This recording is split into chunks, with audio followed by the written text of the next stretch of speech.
You're listening to the Deep Purple Podcast, a fan podcast about one of the most legendary bands of all time, Deep Purple. We take a look at the music, history, and people behind the band Deep Purple and beyond.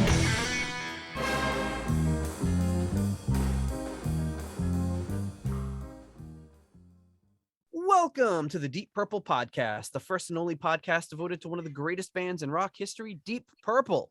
Today's episode is episode number 149, Deep Purple Live in Florida 2022. And coming to you from the exhausted suburbs of Chicago, I'm your host, Nathan Beaudry. And coming to you from roughly 1,400 miles outside of the Magic City, I'm your co-host, Miami Matola. And coming to you from the outskirts of John Matola, Rich Cousin Oliver Shaler. Yes, we decided that our ratings are going down, so we needed to add a young, cute face to the show. But they weren't available, so I decided to do it. So Rich volunteered. So for those of you who haven't been paying attention, Rich comes up very frequently during our episodes. We became friends early on in the show's run, and he lives right down the street from where John lives and where I used to live, and he's who we made these plans. He's pretty much who twisted our arm and started booking things to get us to go to Florida before we even agreed, and obviously we're very glad he did. So thank you for joining us, Rich. Well, thanks for having me, guys. I can't believe I'm actually on the Deep Purple podcast, speaking to my heroes that I've been listening to for 150 some odd episodes. I meant to do the math before I got on, but I mean, if you figured out an average of 2 hours a show, something along those lines, I mean, I've spent like 10 days with you guys, plus the other, plus the last 6. So it's like 16 in 2 years. That's more time than I've spent with my wife. Yeah, it's great in this day and age with all of this technology. It's amazing you can form these friendships and before you even meet someone in person. And even though Rich and I kind of started talking a little bit before you started talking with John, I still hadn't met you until a few days ago in person. But it's cool that you can just meet somebody in person for the first time and immediately act like you're old friends because you've been talking so much over the years. So Right. Mm-hmm. Right. And I remember when we were here doing one of our live chats, you joined us, or one of our live streams, and we talked a little bit after the show, and John was like, "Hey, you never heard Rich's actual voice before, did you?" I was like, "Yeah, now that you mentioned it, I didn't." But yes, that was odd to, I mean, it's got to be extra odd for you. I think I said it to John, but that I know far more about you guys walking in than you would know about me because I've been listening and I know all the little stories and stuff about your youth. And so it's a little strange sometimes, I'm sure, for you guys. Like, how would he know that? Oh, right, the show. I think the weird thing is when me and John have an old inside joke that from when we were kids that people will reference when they're talking. They'll mention, I can't, like the whatever the butters and those right. Those words from the Projo. Like when people bring stuff like that up, that's kind of weird. Not weird, not in a bad way, but it's kind of surreal. But at least when they're referencing inside jokes we created in the moment on the show, it's a little bit easier to deal with. But it's all great. But yeah, we're super happy that we got to spend that time with you, and you were great at not only being our guide into the Deep Purple super fan camp and meeting some folks that we'll get into later, but also for arranging so much stuff and putting so much sweat equity into setting everything up. So we really appreciate that, even if it took me a half an hour or 45 minutes to pay you back on Venmo because I couldn't figure out how to use it. Yeah, no problem. Obviously, like I told you guys, it made me happy that everything worked out as well as it did for all of us. I mean, honestly, there was no downside to that whole trip for me, other than maybe when John and I got back to the snowstorm. But other than that, everything pretty well broke our way, and things worked out, for us in almost every part of the trip that we were on. And so, thank you for being such good travel partners. Yeah, thank you. Yeah. Had a blast. But anyway, we're going to tell you all about it. But before we get into that, just a few ways that you can support the show. One is by leaving us a 5-star review on Apple Podcasts. You can also buy merch at our Etsy store. Just shipped out a shirt to Kenny Wymore earlier today. So thanks, Kenny, for the purchase. Hey-o. You can become a patron on Patreon for as little as $1 a month. You can help support the show at any level that you'd like. And if you don't like Patreon for whatever reason, you can do the same on PayPal. Just click the make this a monthly donation box, and you can support the show that way. But you know what? Speaking of Apple Podcast reviews, oh my goodness, that's right.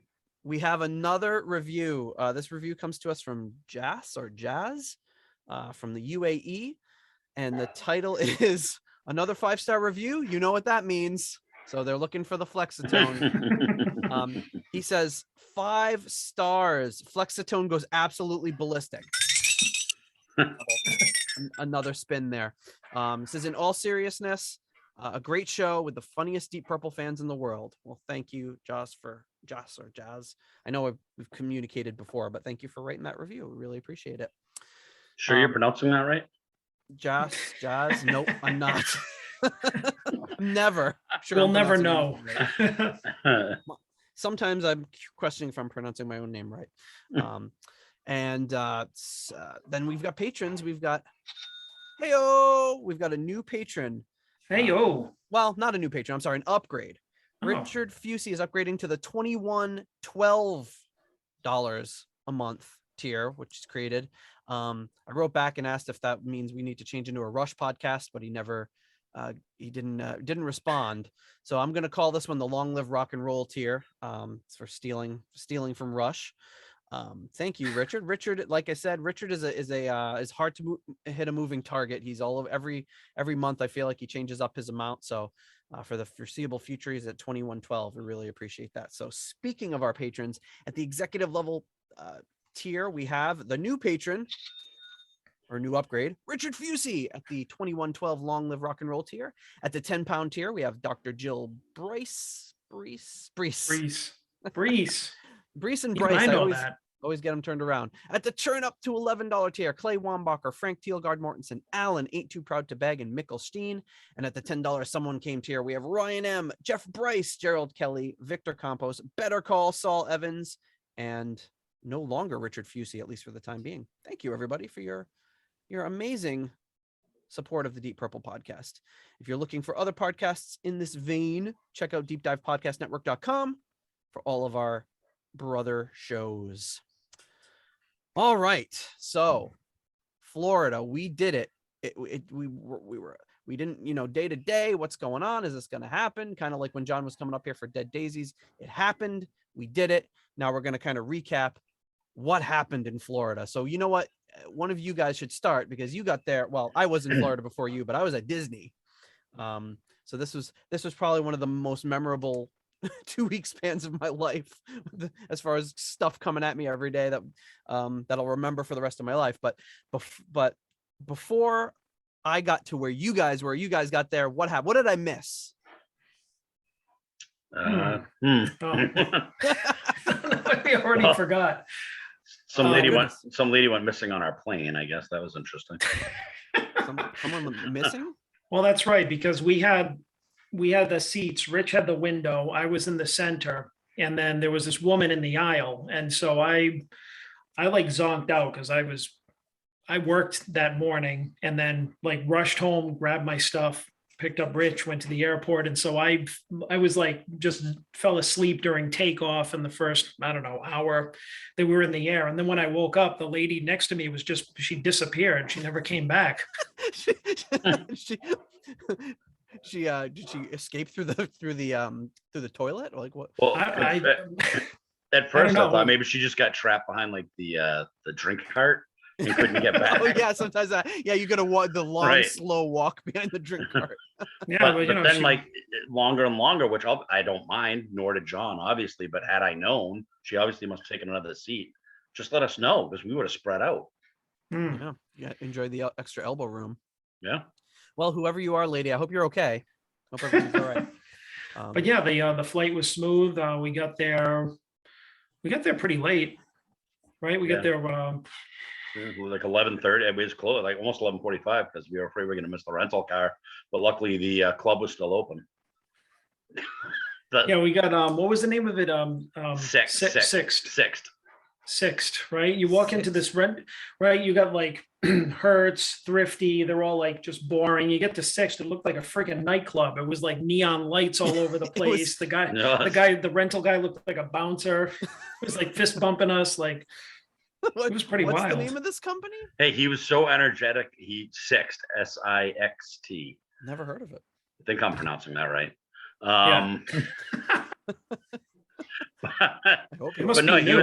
He was so over the top. The guy was like so over the top that he almost slow pitched the insurance and all the extras. You know how they usually try to get you on rental cars? That's how they get you. Hey, he was so like, hey, and then we'll just, I'm assuming you want the whole coverage. And then I'm like, yeah. And then I'm like watching the numbers climb, like, whoa, wait a minute. I already prepaid for this whole thing. Wow. I'm gonna have to check this place out next time I'm renting a car. Well, yeah. I didn't have to rent a car though, because you know why? Mom and Dad drove me down from Disney. Which might have been the highlight for me, having you dropped off. I got dropped off at assuring your parents that would take good care of you. Yep. Seeing Nate arrive and riding in the back seat. I did. Yeah, with a lot of stuff in the car, and I wanted to lighten my load before I got there, so I went through my luggage and I was like, I'm only gonna be there for a few more days, so I like separated all of my clothes into halves, and I put half of them in my parents' car because they were like summer clothes, so I'm not gonna need them. My parents will be back probably in April, so I separated it all out. Got there, we had a few drinks at the Irish pub. We got back to the place, and then I realized I had separated out my underwear into two halves, but I didn't put either half of my bag. So now I had one pair of underwear to get me through 4 days. So later on, we had to make a trip to Kohl's, and I bought 5 pairs of underwear. A highlight of the trip. Yeah. Yes. What did you crazy guys do? We went underwear shopping for Nate. We did. We went underwear shopping. Well, you guys waited in the car, and I went underwear shopping. Yeah, we weren't going in. That would have seemed odd. Besides, we probably couldn't have agreed anyway. No, Nate, you don't want those ones. I'm going into the changing room, trying on all kinds of shapes and colors. But we got there that first night, and we got to the Airbnb, very nice, big house, 3 rooms, like 3 separate bedrooms. Mm-hmm. We stayed up pretty late too. I think we got there so late that we're hanging around till like 3-4 in the morning. Yeah. And then, went to bed, got up the next day, and I think that was it. Yeah, it was raining that day, right? That very first day that we were there. Yeah. Because we went to get that mushroom coffee or whatever it was. We went to, Rich likes a good coffee or a 12, so to power him throughout the day. So we found, just like everything else, we were looking up reviews. Hey, this place looks good. So he took off like 15-20 minutes away, and there was a really cool kind of bohemian type coffee place, and they were like trying. As soon as we walked in, it reminded me of something that I would see in downtown Providence, which is pretty cool. It was one of those small places, but immediately they were like, hey, what are you guys looking for? First time here? And they were trying to pitch all this weird stuff to Rich, like, hey, you wanted like a mushroom tea or this and that. And after they did all this, he looked at me, goes, what kind of coffee do you think I drink by looking at me? Like black? And he's like, yes, black coffee right now. And the girl says, with sweetener? Like, no, black. And she looked at me and said, she looked at me and said, hardcore. Yeah, but it was really nice. Coffee issues with like a lot of people assuming that you would want some sort of crazy coffee when you're just like, you want the simplest possible coffee, black. Yeah, no frills. Yeah, so we tooled around and did that kind of stuff, and as you mentioned, we wound up at a really cool Irish pub, which is right down the street from where we were staying, and we didn't know. That's where Mommy and Daddy dropped me off. How long we were going to be there, and eventually we were just like, yeah, Nate, just come here. Magner's the unofficial drink of the Purple podcast. That's right. Absolutely. You guys had a few. I did not consume any Magners, but I consumed a few other drinks there. No, we went from there we went to back to the house for a little, and then we headed to the casino to just kind of see what we could see, kind of prepare for the show the next day. We had a few sightings of a few folks. I botched an opportunity to engage with Mickey Lee Sewell because I didn't know who he was. He came We by didn't recognize him. with Yeah. a mask on. Rich said, As "Hey, hard as I tried. Rich, I had my backpack with my copy of Butterfly Ball in it, which I went everywhere with just to be safe." And Rich said, "You might want to get that album out." And I was like, "Oh, is he going to bring it to Roger?" Like I knew he was with Mike Airey, but I, with the mask on, I didn't recognize him at all. And then they left, and he's like, "You idiot! That was Mickey Lee Sewell. You could have gotten his autograph on the Butterfly Ball." I was like, damn it. Well, we'll get into that in a little bit. The story has a happier ending. It does. But yeah, But so we went around the casino, and then we wound up. Well, we had heard tell from a friend of Rich's that Ian Paice and Don Airey were having drinks in a certain part of the casino. The casino was huge and very hard to navigate. Everything looked the same, and obviously it's on purpose, so you will never leave. And so we were like, well, we'd love to bump into them. That'd be great. And we were getting all these cryptic texts about where they were. And he said, when Rich asked, he said, "Where are they?" They said, roulette. And we're like, well, what the hell does that mean? Well, and everyone that we asked, like, where's the roulette bar? Everyone looked at us like we were crazy. Right. So when we finally got there, when you approach the bar, there were two neon signs behind it, like, what was it, red and blue. And they said roulette. And we kept calling it that, even though the name of the bar was the L Bar, which we found out later because I saw it on a coaster. And I'm like, oh, well, we just kept calling it roulette the whole We'll always call it roulette. Here's a picture. Yeah. This is why they were calling it roulette. Yep. Because this is what we were looking at. I mean, it made perfect sense when we got there, but everyone that worked there was like, I don't know what you're talking about. But we stumbled around and eventually found the place that said roulette, and we were in business. So we what's my next picture here? Got a couple pictures. So there's a picture of us with Ian Paice, which was this was very surreal because we walked up there and Ian Paice was there. There was really just, it was him. I think he was talking to Glenn, and so John and I just kind of went over and, hey, how's it going? And he was just talking to us about all sorts of stuff. It was really cool. And he said to me, I'll never forget this. He was just saying, look at all these people gambling on these machines, throwing their money away. He's like, this is crazy. And I said, it's sad. If people are addicted to that. He said, yeah, it is sad. And then he said, you promise me you're not going to waste any money on these machines. And not knowing who I am, which I never do any of these machines, I said, I promise you I will not. And he said, you're a clever guy. And I'll never forget that. Ian Paice said I was a clever guy. But yeah, it was kind of weird because he was just sitting there drinking at the bar, and you know what I mean? He was just hanging out there, and we just were hanging around him, so. Yeah, we mostly talked about steakhouses, like he's talking about his favorite steakhouse in Chicago and his favorite steakhouse in Toronto, because I'm from Chicago, Glenn was from Toronto. So they started he's saying, oh, you got to go to this steakhouse, you got to go to that steakhouse. And I was, I looked up, unfortunately, the one I looked up for in Toronto is no longer in business, but and then John and I ordered some drinks. Actually, we're holding them in that picture.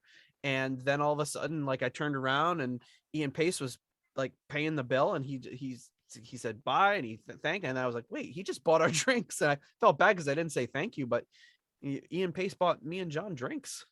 Yeah, that's pretty awesome. Pretty cool. It was pretty cool. Yeah. He asked me. Experience. He asked me if I wanted anything, and I said, yeah, $50 gift certificate. Yeah, that's right. He didn't get it for me. Well, maybe next time. Unfortunately, we didn't really engage with Don Airey. I think he was there, but he was kind of keeping a lower profile.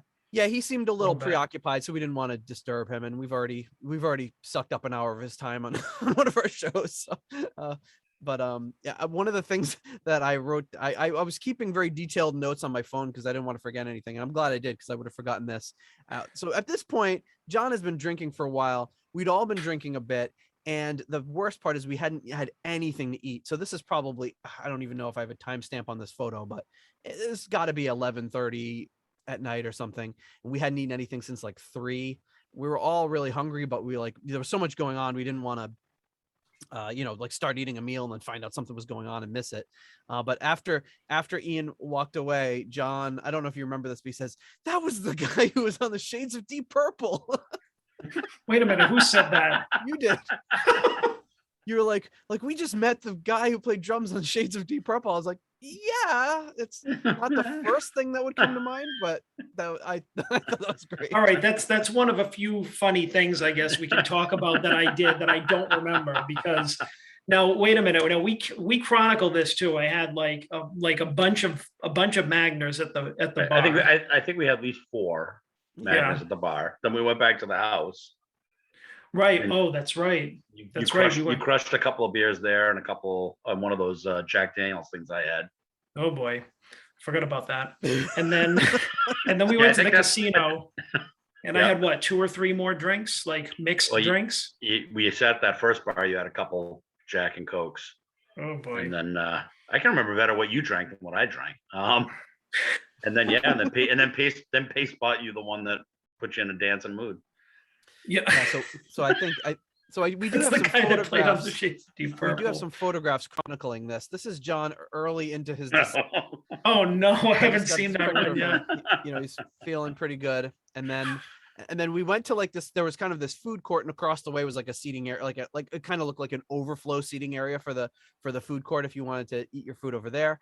And John took a seat and kind of had a little bit of a snooze. Hey, the best part about that picture is I'm reaching for my phone. I look over at Nate and I point over at Sean. He's like, "Oh yeah, I took that a long time ago." Yes, I got you covered. I got you covered. And then here's a bunch of folks with us. Everyone's posing. Like they had just met John like 10 minutes ago, and we're all posing with him. The best part is it looks like you're posing, but you're not. Yeah. I showed this picture to somebody today, and they're just like, "Did you even touch that water?" I'm like, I don't know. So you're asking the wrong guy. And then here we are, just you woke up a little bit there. So oh boy. For those of you that are just listening and can't see this, it's John passed out at the table with us all posing around him, and now John sort of coming around, and me giving him I had to get the spirit of Gene Simmons to bring him around and stick my tongue out. Yeah, he looked very worried. Well, probably my favorite story, which I honestly don't remember it at all, was my famous bathroom dance that Rich told me about. You got which I'm standing at the bar. I think Dawn was still there, and I look across the bar and I see John walking sideways towards the stairs, which is what got my attention, because I'm like, oh man, he's gonna take a Dixie down those stairs. Yeah, there were a lot of little raised platforms and steps. Yeah, and so I'm watching to see if I'm gonna have to scrape him off the floor or not. And he gets to the stairs and he actually gets down okay. I mean, it was like that kind of where you step and you just drop as you step.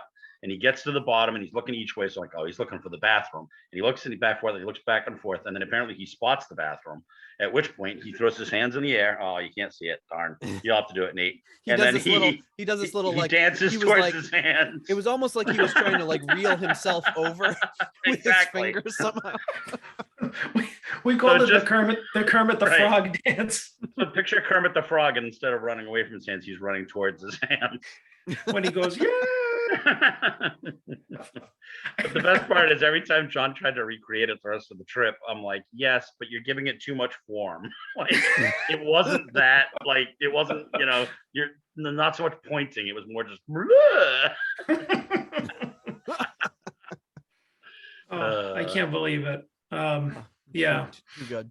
So my question to you guys is, I know, I have my own stories and my own feelings on different things, but that was like the first time that you guys were really in the presence of a member of Deep Purple, and of all people, Ian Paice, the only original member, still in the band. Like, was it just a surreal moment for you? Was it just like, that's cool, but how did it feel? I mean, it was, for me, it was totally surreal, but at the same time, and I guess we kind of repeated it later when we talked to other people, and it's kind of, even when talking to Don, like on our, on one of our episodes before, it's just, it's easy to forget that they're just people like anybody. But I think I've seen so many, it's when you've seen so many interviews and heard them talk for years and years and years, you kind of feel like it's kind of like what we were talking about earlier. You feel like them. So like we got in there and it was great. Like we didn't say anything even vaguely Deep Purple related the entire conversation. It was all just about whatever Ian wanted to talk about, and that was so cool. It wasn't just like, oh hey, what were you thinking when you recorded Flight of the Rat or something? It was just like, wow, this is just, Ian wants to talk about steakhouses in Toronto, and I'm like, that's great. That's what I want to talk about right now too. He was just totally down to earth, super nice, friendly, just an all around great guy. And that was something I just didn't expect at all. I mean, I don't know how it was for you, John, but I thought that's how I felt about it. No, I I agree. I mean, I didn't engage as much because everybody else was talking, and I couldn't. But I mean, I was kind of standing there, and I just at one point I remember just staring at the back of his head and just being like, wow, that's Ian Paice. It would have been great if you reached out and just like gave him a poke. But I mean, at the same time, it wasn't like kind of this shock and awe or anything like that. It was just like, wow, this is really cool. But I think, us being at the age that we're at now, and like you said, it's almost like when you listen to an episode, or all these episodes of us, or if we, chatting with somebody for a long time, when you finally meet them, it's just like, oh, you kind of feel like them. So it's a big deal, but it's not a big deal. And you, like you said, you just kind of have that maturity to realize that they're just people. And if we did go over and start fanboying and stuff like that, you'd scare them away. So it's like, you don't want to be that guy. I mean, I know that I don't, because I've seen plenty of people do it, and they're just like, well, gotta go, so you don't want to spook them or anything. But one thing I think Glenn was talking to him a bit, and Glenn is a huge fan that Rich has known forever, and we met him for the first time, and super nice guy, really great guy, and we ended up having dinner with him the following night, or maybe the night after, I can't remember. But he was talking with Ian a little bit more, and I get the sense that Ian and him have probably talked many times, because of how many shows he's been to and everything. But he was asking him kind of stuff sometimes, and one of the things I thought was funny, he kept asking him, or just telling him, oh, I remember back in '84 when you did this, and Ian kept in, no, that wasn't me. I'm not old enough to have played in '84. That was my father. He kept like denying it was ever him. Anytime Glenn brought anything up, he was denying it was him. Yeah. But that was a cool moment for sure, just to be able, you walk up to a bar and there are two guys, that play on, 80% of the music that you love, Yeah, exactly. I mean, so many things. and you kind of let us know too that like a pacey sighting in the wild is kind of a rare thing, and we kind of lucked out with that one. So absolutely, that was pretty cool. So the following day, a little bit of a rough start. a little bit of a rough start for all of us. I ended up driving home, and we were going over the speed bumps and coming out of the casino, and John was saying, oh, every time we hit a speed bump, oh. He's like, I know you can't help it. I was like, Nate, I know you can't help it, but oh.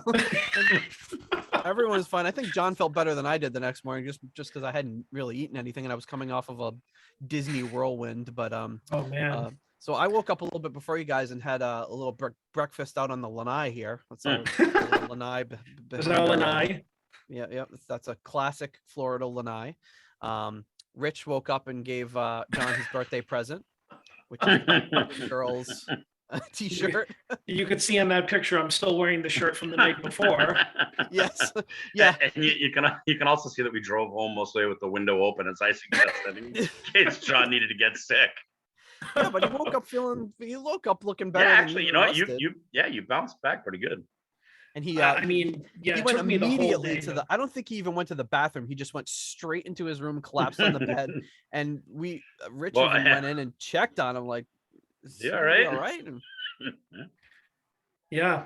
So, but he made it. So, but we yeah, did that. so that was a kind of a rough start into my 46th year. a little bit of a rough start. That was across the street from us. This is the very Miami looking place. There's the Hard Rock. In case you've never seen it before, it's like a guitar shaped hotel. Kind of cool. It very really stands out in the amongst everything that's going on. Especially at night, because they got the lasers coming off the top of it, like the guitar neck that goes into infinity. Yep. We got here's the boxer shorts I picked up. I thought it was funny because they wrote with Sharpie over the I don't know how many boxes were supposed to be in that bag, but they just wrote over it there were 5. Like, okay, is it supposed to be 6? Did somebody steal one? I don't know. Very official looking. Yeah, totally. You can barely tell. And then we got some donuts. Oh, great donut place. I found us a donut place. It's about another 15-20 minute drive, but totally worth it. Really, really awesome donuts. I wasn't quite donut ready, but I had mine later, so that was good. So here we are. So Rich had spoken to Roger, and so I guess I mean, how would you like to, before we get into that, then I guess how would you like to just define your relationship with Roger? It's pretty good. That's for sure. Yes. One of the things I was getting a kick out of during the trip is, I mean, I've emailed with him before, and obviously I've met him before, but we don't like call each other and talk on the phone and stuff. And I mean, he called me like what, 5 or 6 times while we were on the trip. And like, the world would come, like, would be doing something. There's the world. I'd be like, it's Roger, and everyone would just stop what they were doing. But I mean, it's still, for me, it's surreal. Like, really, Roger Glover is calling me, like, okay, and making plans with me. But yeah, I mean, it goes back to the mid 90s. The short version is back to the 90s when the internet was kind of a new thing. And I got I got a computer just to honestly, that's what got me to get a computer. It was like, wow, I can find out about bands, and don't have to find a 6-month-old copy of Kerrang to find out what what albums you got, because Rolling Stone wasn't covering New Deep Purple or whoever. And I had heard Ritchie Blackmore's had left the band. I'm like, oh, I wonder who they're gonna get. And the Highway Star was a new website at the time, and still is, bar none, probably the best band website I've ever seen in my life, run by fans. I mean, it's just so good. So much stuff on there. Yeah. You could, if it's about Deep Purple, it's on there. So I, educated myself about the new album on that, and they were playing a show in Connecticut on the tour, and I was supposed to be at a wedding with my wife that evening. And I cut out of the wedding about an hour early. It was an early wedding, thank God, just so I could make that Deep Purple show. And as I was leaving, I saw a couple of the guys from the webpage and said hi to them, because I had been, conversing with them, and said, hey, let's go for a beer. And they said, I got a better idea. And they brought me backstage, and I was able to meet the band that night for the first time. And wow. Over the years, they would help me get passes to shows that I was at, and I got to meet the band a few different times. And then one of the times I was back there, I had struck up a friendship with Roger, and he'd asked me to do him a favor, which I did. And we became friends ever since then, and had stayed in touch. And whenever they're around, I try to meet up with them. And I've had, to varying degrees, sometimes I can only say hi for a couple minutes backstage. Sometimes we'll meet for a meal.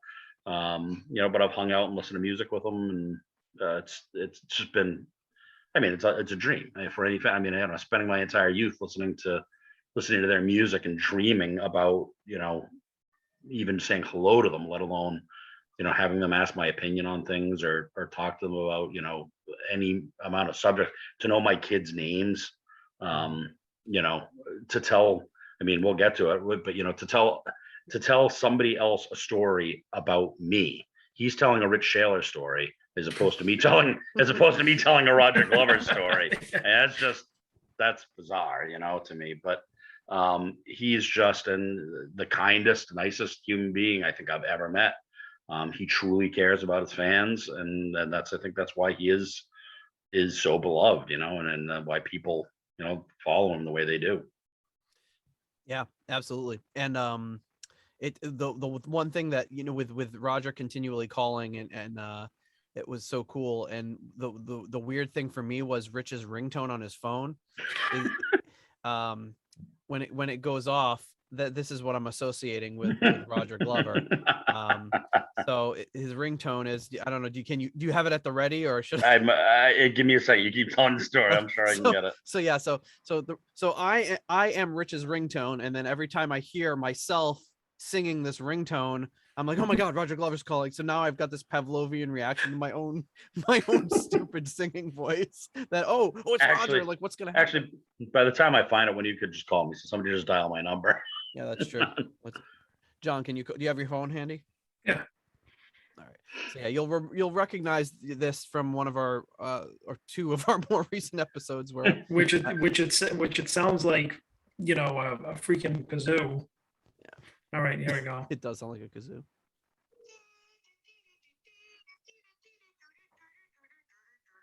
Coming through. I don't know if you can hear it. I might have to edit it. Oh, that's good. Yeah. It's probably enough to get the point across at least. It's me singing the organ solo from Runaway, right? Who's that by again? I can't remember. Del Shannon, of course. So yeah, I had that's when Rich was the most angry he's ever been at me with, because we recorded these 2 episodes 2 months apart, but they aired back to back, and in both episodes I was trying to recall the organ solo for that. He's like, what the hell's wrong with you? That was last week. I was like, no, it was like 2 months ago for me. So here we are. So we get there. We're kind of so we've made plans to meet up with Roger for lunch, which is really cool.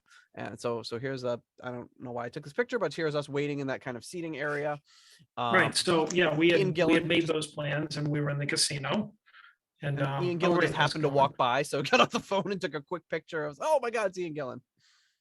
Of course, we didn't bother him. Mickey Lee Sewell walked by again, and this time I did not miss my opportunity. So I ran up to him and, just first of all, just said, I'm a big fan of your music. It means a lot to me. And I asked him if he could sign something. I took it out, and he said, oh my God, the butterfly ball. He's like, I don't even have this one. So that was cool. It's actually Nate sat there for a minute, and I said, hey, there's Mickey Lee again. And he looked at me and said, should I? I'm like, yes. And then he did, and then he paused for him. Remember, I'm like, you better go before he gets to the elevator. And then Nate broke into a full sprint. Yeah, I had to run. And it's a good thing you did. Yeah. And then after a while, Ian walked by again, so I got a picture. I posted this on social media, so you might have seen it if you listened. So I posted this picture of Ian Gillan walking by the Deep Purple sign, which I thought was pretty cool.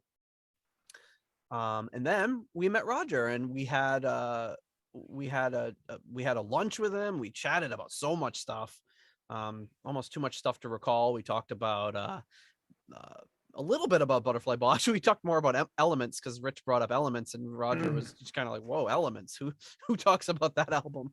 Had a really good time with that, and afterwards he was nice enough to sign my copy of Butterfly Ball. But I mean, I'll echo everything that Rich said, and that just very super down to earth, super nice. We talked about tons of stuff, not necessarily, a little bit Deep Purple related. Talked a little bit about, working on his book and stuff like that. So it was one of those things that we talked about so much stuff, and it was just one of those things I think that'll sit with me for the rest of my life, just how cool it was to have chatted with him. Got a few pictures with him. Here he is with all 4 of us. There he is with Rich. There he is signing this is a picture that Rich took. Thank you very much for taking that of him signing it while I'm watching in awe that this is happening. Picture with the 2 of us. Picture with just me. Picture with just John. So we have the whole every configuration possible. Oh yeah, and he did not seem to mind at all. He was just like, who's next? He was just like all about it. Well, it was cool too. In the course of this conversation, we had running jokes already going between the 4 of us, which I thought was really funny. He had told some story about a reporter asking him or telling him that about Smoke on the Water was about an island that burned down or something like that. No, that they set on fire. He goes, is it true that you set an island on fire just so you could write that song? so that you could write that song. You couldn't write it unless you actually did it. We have to set it on fire.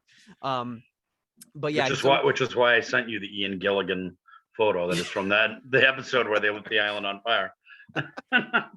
So this picture that you have up right now, I actually posted it on my social media, because I'm like, what better birthday gift than having lunch with Roger Glover, like on my birthday. Because this was on your actual birthday now.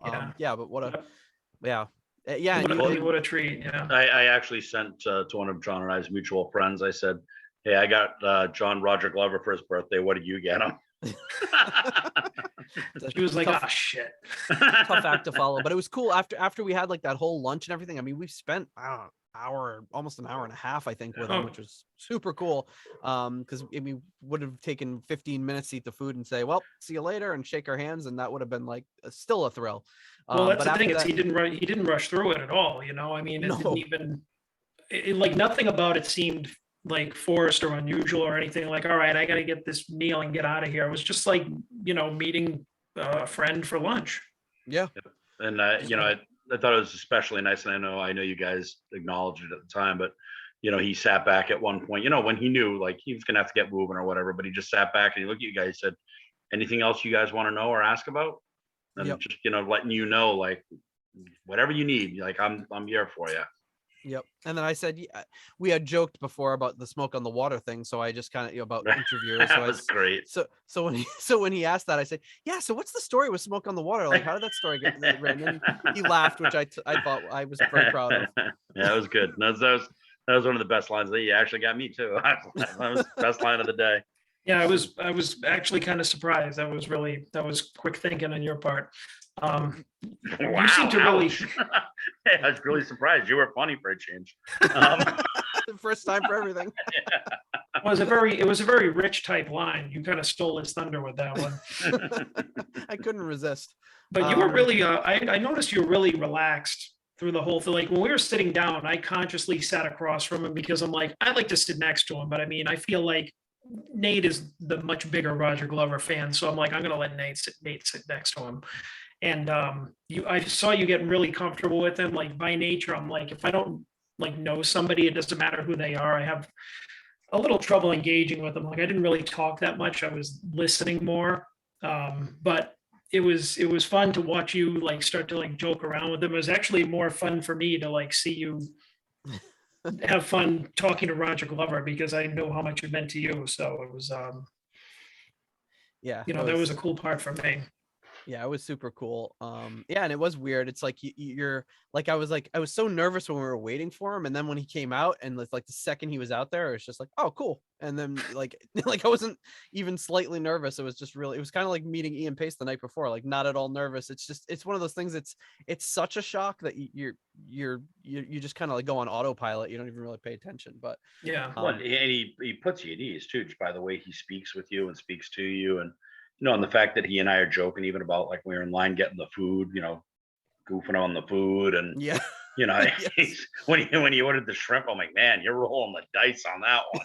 I'm thinking to myself, like, we might not see a Deep Purple show tonight, or we might see one sans Roger Glover. Mickey Lee's gonna be out there on base. Yeah. But that was the funny thing. It's probably the most memorable lunch of my life, and definitely didn't have anything to do with the food. No, the food was pretty subpar, but that might have been. It definitely was the worst one of that trip, but it might be rank amongst the worst meals I've ever had. Yeah. I guess I wouldn't put it that far, just because it wasn't like so. It was just so like flavorless and just bland and blah, whatever. But it wasn't bad. It just wasn't anything. It was like there was eating nothing paper to really be said about it. Yeah, but so that was super cool. I don't know if there's anything else about that I'm missing, but it was a great experience. Yeah, I mean, just that for me, the moment that brought our friendship into clarity is when he's asking about my kids, my wife, but then telling you guys a story about that he thinks is funny about me and Joe Satriani playing a prank on Joe Satriani. Like, I'm like, I can't believe like he tells people that story, Well, it's great because he's telling us the story, and I'm like, wow, Rich didn't even tell us that story.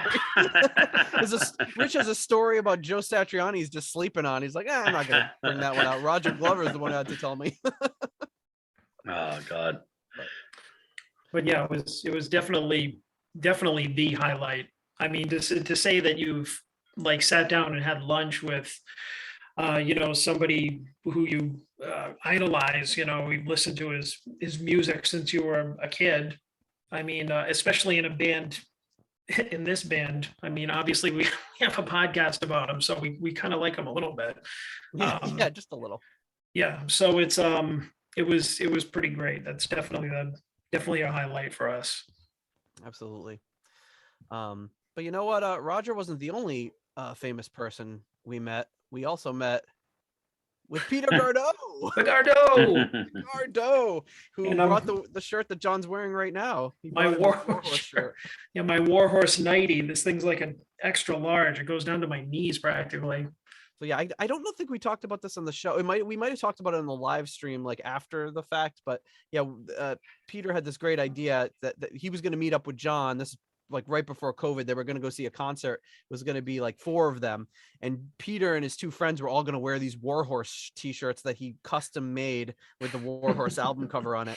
And then COVID happened, the concert got canceled, it never happened. So Peter has been sitting on these shirts for like 2 years, and he brought 2 to the show, 1 for each of us. And John's wearing his during the recording. So and very then comfy. And then interesting. So then this is still before this is before the show. Peter gets a coaster from the bar, and he says he's got this family tradition where you get a coaster from where you are. Everyone that's there signs it and puts a date on it, and then you remember it from like that event, which I thought was a pretty cool tradition. So we all signed it and kind of put it in our pocket, and I thought that was kind of fun. And there's the 4 of us at the bar. And then that's right before the show. So after this, we actually we went into the show. So we went in, and Blue Oyster Cult was playing. So what'd you guys think of Blue Oyster Cult? I've seen them before.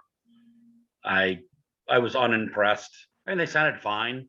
I thought the singer voice sounded a little weak, but I mean, that could be age, and I'm not knocking them for that, but they were good. They had like a utility guitar player guy that was like the new guy.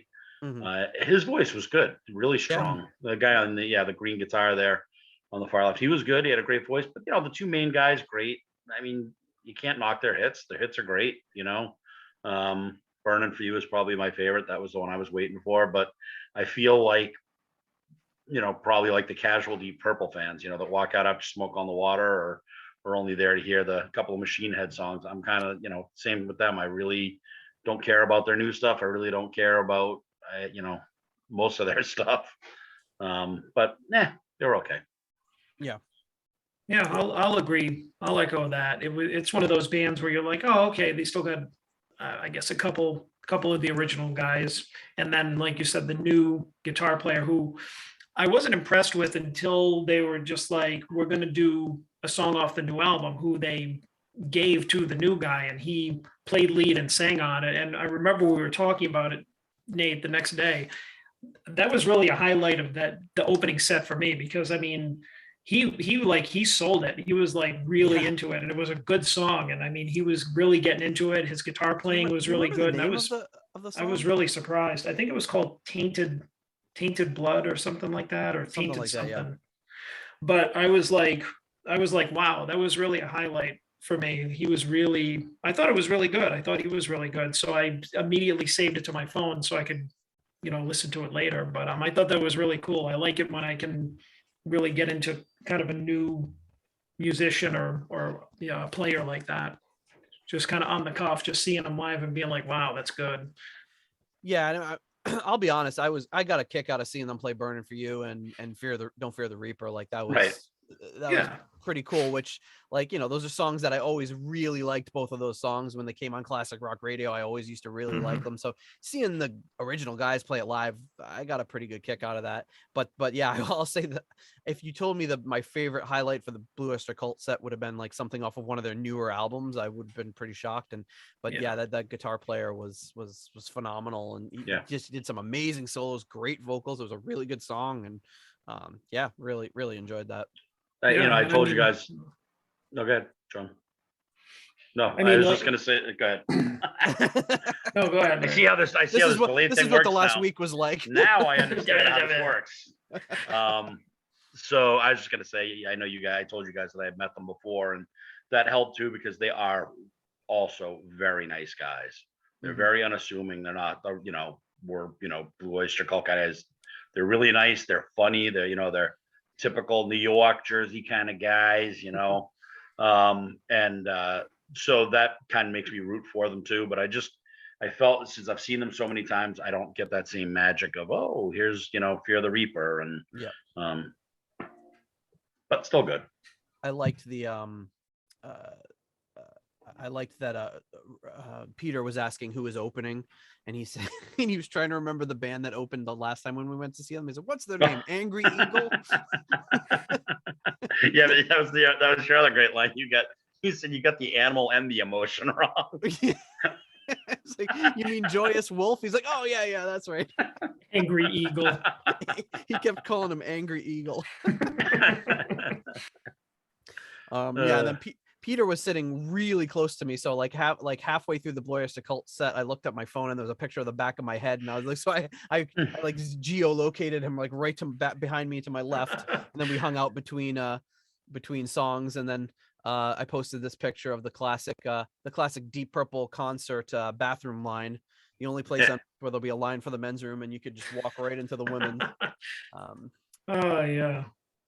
But it was it was a really I enjoyed the set. It wasn't a long set at all. And then of course Deep Purple took stage. So not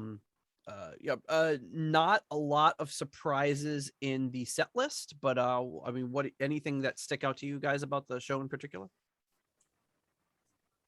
I mean, God, I've seen so many shows that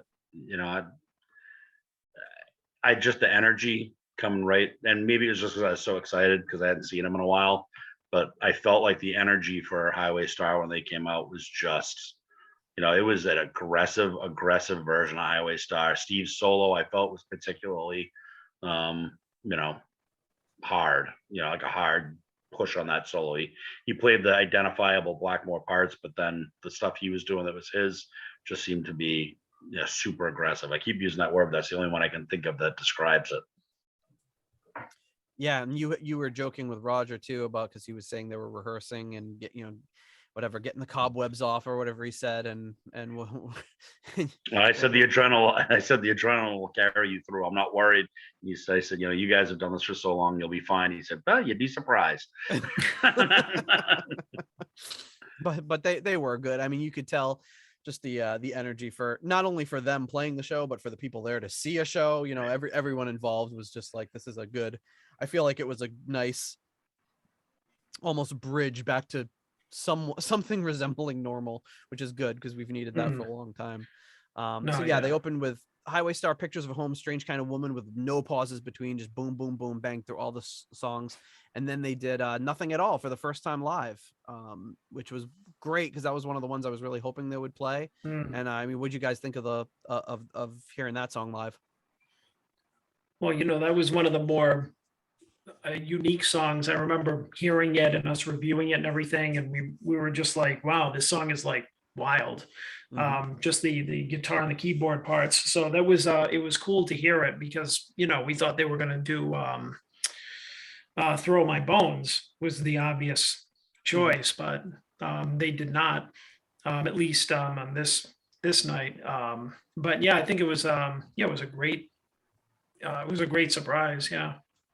But interesting, when we were talking to Roger at lunch, he was saying he didn't really give too much away about the set, but he was saying, we're thinking of adding one more song to the set lists tomorrow or the next show, and he did say Throw My Bones, so we'll get to that in a little bit. But so we get the inside scoop. Not that it would have been a huge shock to anybody that they would put that one of the singles from the new album on there, but it was kind of cool.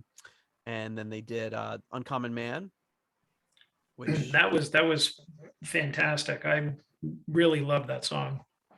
Yeah, and Gillan's voice, powerful. Gillan's voice was unbelievable. I mean, he sounded good throughout the beginning of the show. I mean, in fact, better than I've heard him in a while. But man, when he sang that, it was like it was 1972 again or something. It just had such power, and the phrasing was so good. I mean, and I like the song anyway, but that was a particularly good version of that song. And what about the guy? I think there was a guy next to you that had some feelings about that song too, right? Yeah, he just didn't know the title. Or me. I mean, he was pretty much through the whole show. I mean, I'll take him over your girlfriend in front of you, Yes. but I had this guy next to me, and clearly a fan. Like he really likes Blue Oyster Cult too. This guy's clearly a fan, but at least he knew their current material. Like he got it all a little bit wrong. Like it was like, what now, or who what. Like he had all the names wrong on each of the songs. He's like, oh, I love this song. It's called "It's Good to Be King." And I was gonna correct him, and I just went like, yeah, this is a really good one. I like this one.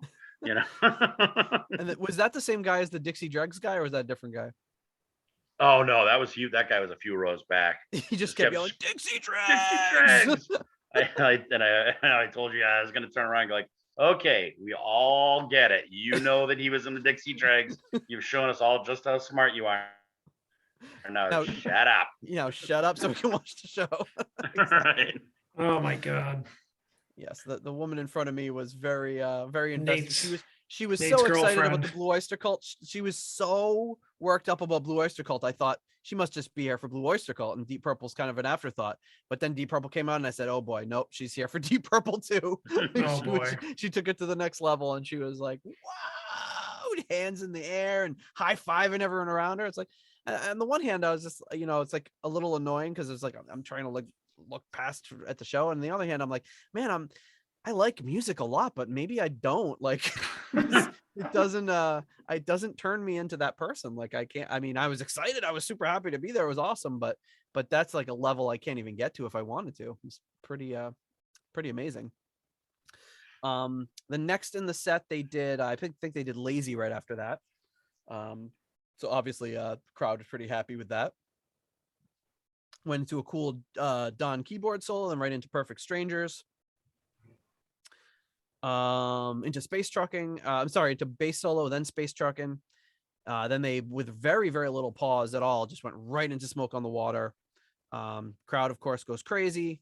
And then they did Caught in the Act and medley from Turning to Crime, which I believe one or both of you definitely said that they thought that they would work some of that in, but they pretty much did the whole thing, right? Right. It was like the whole Caught in the Act, which was kind of and it's just cool because Ian just sat in the back playing the tambourine through the whole thing, and he seemed to be having a fun time. So yeah. The only letdown was I really had hoped he would at least sing either "I'm Down" or Going Down, or Give Me Some Lovin'. I think he could easily. They're both easily and singable for him, and it just would have added, I think, a little bit. Maybe it's just they're not our song or not my song, and sticks to singing the ones that are ours. I don't know why, but he chose not to. And then of course the audience went absolutely nuts when they got to the Zeppelin song. They went crazy. Yeah, which it is pretty cool to hear Deep Purple play a Zeppelin tune, and I'm sure, as it would be if Zeppelin played a Deep Purple song, or when Gillan toured with Black Sabbath, have Black Sabbath do Smoke on the Water. It is pretty cool. Like, just like, wow, one band really honoring another one like that. Mm-hmm. And then they went right from Caught in the Act into Hush as the I should say, after Smoke in the Water, they did their fake goodbye, and then they came back, and the encore was Caught in the Act. Right. And then they went right into Hush, which I thought was kind of cool because it kind of showed like, here are some great rock classics, and then we're finishing it with our like old school rock classic, even pre Smoke on the Water. So it was kind of cool. It's like, here's our place in the legacy of that era, and I thought that was kind of neat how they did that. Mm-hmm. It worked out good. They did a great job with it, and that was it. That was the show. But we weren't about to stop at that though, because after the show, I forgot. It was kind of a blur what happened after the show, but we were basically like, there was some sort of promise to meet back up with Roger. And that's exactly what we did. So we went to Roulette. Yeah, we went to Roulette, and then that closed really quickly. And we basically ended up at the only bar that was still open at the casino at that hour. And it was a lot. We were, by far the oldest group of people there. I was much closer in age to Roger than I was to the next youngest person.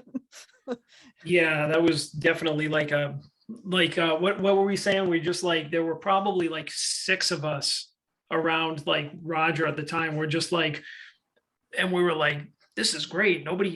Nobody's like mobbing him or trying to. And I think you were just like, I think that these people, the crowd here would recognize Machine Gun Kelly if he walked in right now more than they recognize Roger. Yes. Machine head. Yes, so much more a machine gun, not machine gun. Yeah, right. So I mean, lucky for us, because the night before, having lunch with Roger, having drinks with him afterwards, there was no like people like descending on us. It was just very casual. It was really nice. We were like competing for his attention, and he was just able to enjoy hanging out. Yeah, rather than. And we were just making our way through the casino trying to find this place. And I remember just like we all kind of paired up, and like Roger Clover walked right up alongside me and started talking to me. And I was like, whoa, this is cool. And we were just like talking the whole way to trying to find this casino. I don't even think I remember anything we talked about. We just had a couple laughs, and it was really cool. And then we ended up at, like I said, at this casino, and I'm sorry, at this bar in the casino. And so yeah, Peter was there, and then the really cool thing is Peter got out his coaster that we had all signed earlier and asked Roger to sign it. So Roger signed the coaster. So now he's got that signature. So now he's got that memory of all of us plus Roger Glover on this coaster. And then the craziest thing of the night happened.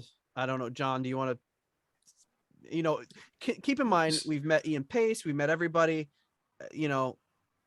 totally surreal experience so far, but then it just gets multiplied by 10 when what did you say, John? So we're all standing around talking, and I just happened to look over to my right, whatever, and I said to myself, oh, that guy looks just like OJ Simpson. And then I kind of looked again. I was like, I think it might be. And so then I said to everybody else, hey, I think that guy looks like OJ Simpson. And everybody looked over. It is OJ Simpson. And it was. And then it was. And he was like, here's the picture. He was on the same level as us. And then he went walking away, and he had a little entourage around him. And as soon as he realized it, the Gardot yelled, the juice. And then he like ran after. He sprinted and took this picture. Which the juice was juiced. He had a little too much. I don't think so. I think he was just limping from whatever injuries over the years or something. I think he was limping from injuries, meaning cocktails. That's what I think. He had too much juice. Yeah, I mean, he looked like Weekend at Bernie's. He's just like the two guys propped up, the two guys dragging him along. His feet were dragging along like a Muppet feet. It was like. It was pretty wild. He was moving fast, though. He was moving really fast, because I remember you said, is that OJ Simpson? And I'm thinking, haha, John. It probably just looks like him. And like the second you see him, you just know. It's like, holy crap, that is OJ Simpson, unquestionably. But they were just flying by this whole group of people, and that's why Peter Gardot had to really run. Luckily, he's a tall guy. He has a good gait. He was able to catch him very, very quickly. Oh, but it was so funny. He was so excited. The juice. And then he just beeline for him. I mean, why wouldn't you? And then we have this famous picture of Peter with Roger. And what did Peter saw the picture? What did he say? Who did he say he looked like? He said he looks like Hunt's Hall. Which I pulled up that picture and I showed you guys. He's just like, oh, look at me. I look like Hunt's Hall. I don't know who that is, but he also kind of looks like the guy who kept the pigeons on Gilligan's Island. I know it's the same guy. It might be the same guy. I was just going to say that the OJ thing, sadly for me, was I was saying my goodbyes to Roger and, sharing a hug and saying a few last words. And as he departed, you guys like, hey, we hate to tell you this. And I thought you guys would tell me something like horrible. I'm like, oh no, what? And then like, OJ Simpson just walked. I'm like, what? You didn't tell me? You're like, oh, we didn't want to interrupt your goodbye with Roger. I'm like, oh, for OJ, you should have told me. I know. I think it was just the three of us that listen, I think it was just me, John, and Peter. But yeah, like it was one of those things too. Like I even thought about it for a second. Like Roger was saying something and there was a break, and I was like, I just wanted to be like, OJ Simpson just walked by. But then I was like, you know what? No, I don't want to ruin this moment. I want to be able to just take in anything Roger has to say and listen, hang out with him. I'm sure Roger would have gotten a kick out of it, but I just wanted probably a good move because Roger probably would have run off and tried to help him find the real killer. he needs a little help. He's running out of time here. Yeah, he's taking a stab at it. Anyway. And then that was about it for that night, except we stopped by the gas station and picked up some sponge. That's the only other picture I have from that night. Oh my goodness. Marshmallow cookies, strawberry, artificially flavored. But yeah, that was the day of the first show. Pretty exciting. Well, and don't forget to mention that John had the Blizzard of Oz shirt for the #1 album on the Deep Purple podcast. And, that's right. And then was given the Warhorse, which has got to be close to the lowest rated. That's right. Yeah, he was. Yeah, that's weird. Yeah, he had like a shirt from on both ends, bookends there. So one thing that I wanted to mention though before we move on to the next thing is like he was, Roger was saying goodbye to everybody, and I'm thinking like this is probably the last time that I'm going to see him, at least on this trip, because I figured we got lucky enough to bookend it. We saw him like, in the beginning of the day and the end of the day. And so, and he was really nice because he was like individually saying goodbye. He didn't just like wave to the crowd and be like, see ya. So that was really cool of him. But, he shook my hand and I told him, I said, I didn't say anything earlier because I like said to you guys, I forgot to tell him it was my birthday. And you go, oh, you should have told him. Mm-hmm. And so I wanted to tell him. So while I was talking to him, he was holding onto my hand while I was talking to him. And I said, I didn't tell you this earlier. I said, I don't know why. I said, I honestly just forgot. And I told him that today was my birthday, and, getting to have lunch with them and getting to see the show and meeting him again was just a really great thrill for me. It just made my day. And he said, oh, Merry Christmas. And then I said, no, really, I said, it was really great. And he goes, oh, thank you. He goes, it's just, I think he said something like, it's just a day, but not to downplay it or like something like that. But I think he said in a way, is it's just like, maybe like it's a day like any other or something like that, but definitely acknowledge that, he was grateful that, that he made my day. and you guys noticed that too. You were like, oh, John's having a moment. Yeah, it was very heartfelt the way you talked to him. I did overhear it. And I think the impression I got from him was very genuine, that he was very appreciative of us. And I think, from him, he's probably been having to, at that point, travel through very, difficult situations and, making sure they're all masked and making sure they're testing negative and throughout this whole thing so that they can get onto this cruise. I'm sure there was a lot of anxiety about playing their first show in a while. And I think he probably, was happy to spend some time just kind of away from it a little bit, even just grab one drink with us at the bar after. And that's the impression I got. And it seemed genuine. It didn't, Well, he actually said that to me at one point. I don't know if you guys heard him, but he said, he said, this is what I needed. I wanted to celebrate our first show, having a drink with some friends. But also from earlier in the evening, I just lost my train of thought. Move on. Happens to me all the time. So yeah, the next day was a little bit more unassuming. We just stopped off and got some breakfast. John got the one of you got the fresh biscuits. The one of you didn't. I can't remember which. I got the fresh biscuit. No, Rich got the fresh biscuit. I got the old crap. Apparently, they ordered because I ordered the same thing, and then the waitress was like, "And I'm going to get you a fresh biscuit," and we were all like, well, "Wait a minute, what about me? What am I getting?" What about John's biscuit? John got the last stale biscuit, and Rich got a nice fresh one. I thought it was good though. Yeah, it was decent breakfast. I know what I was just going to say. Roger, the biscuit jogged my memory. It's that I had said to him when we were having lunch, and I think about this a lot, is that I asked him, how does it feel to him to know that he plays such an important part in people's lives that he's never met, And a lot of people, a lot of people that listen to his music feel that they know him, but that he's had such a positive impact on so many people that, like, how do you go through your day? And I think he does it right by he acknowledges every fan and treats them all well, probably knowing that. And he looked right at me and he just said, I can't think about it. Like, I can't think about that. And, yeah, I think he said it will be overwhelming. It's overwhelming right. to think about. So that's when I get my time with him and I get to talk with him. I always keep that in mind, like how many people would crawl over broken glass to have that 2-minute conversation with them. And right. And here we are sitting having a full lunch with them, an hour and a half, having crappy shrimp for lunch. and then another hour after the show having drinks. I mean, right. I mean, so pretty awesome. So the next day we got a pretty late start and just headed up to St. Petersburg. We were in Hollywood, Florida, so we crossed the state, drove through the Everglades, and went up north to St. Petersburg and got to the hotel.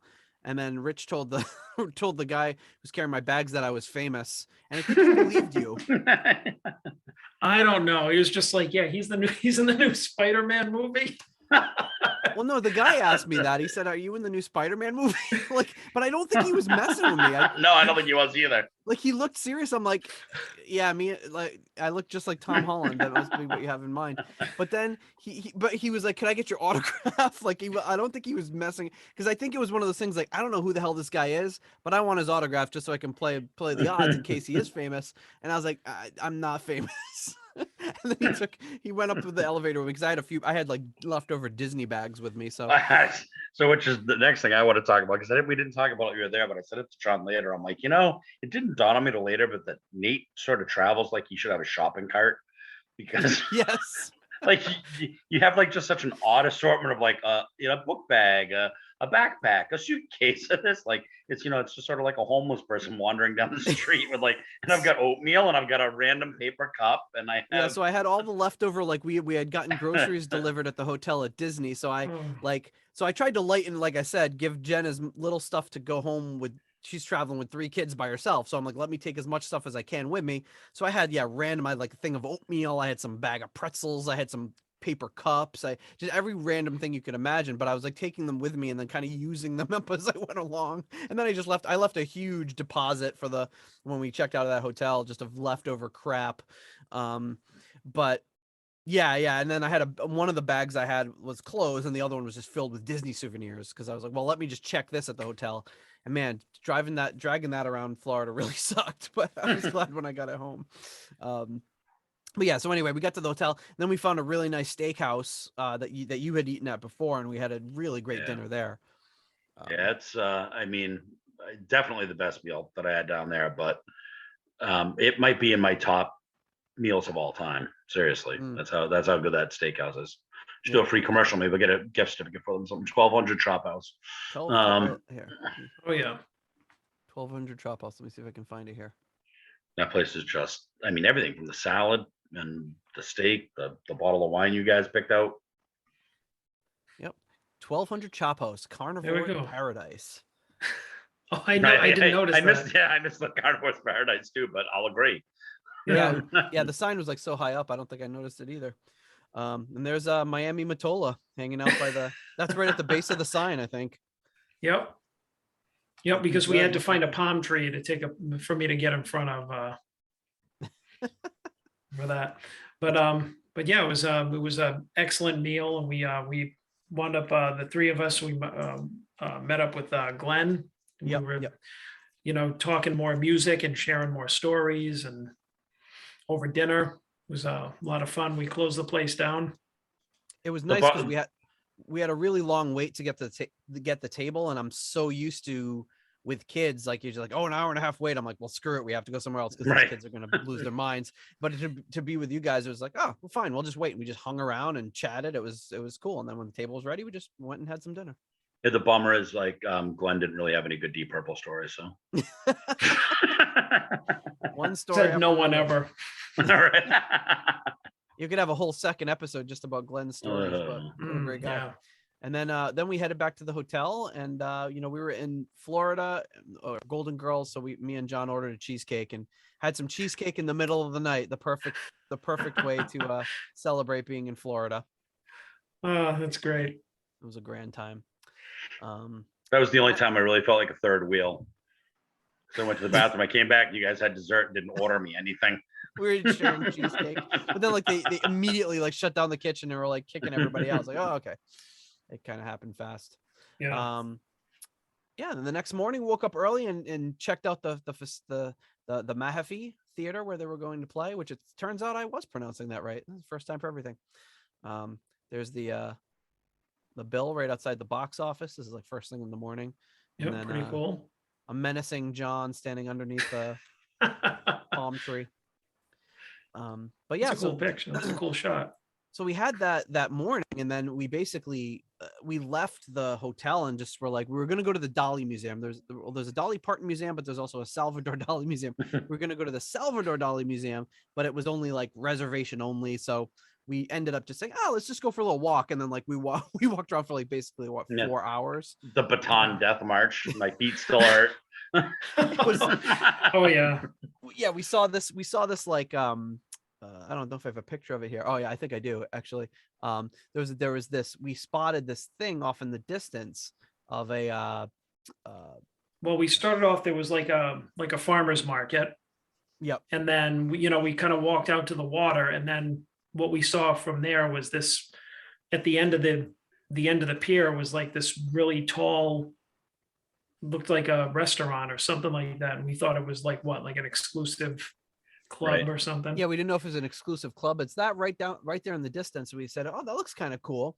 So let's walk there. But where we were, we basically walked to the end of this pier and then realized there was no way to get over there without like swimming across the channel. So we had to backtrack, go all the way around, and then get there. And by the time we got there, I felt like I was going to pass out. Like I was just having, like I hadn't eaten anything and I was like dehydrated and we were all tired. So we got there and we put our names in to get some lunch, and we ended up having like a really good meal there too. Yes. Excellent. Yeah, surprisingly good. I it was sort of like Mecca in the distance.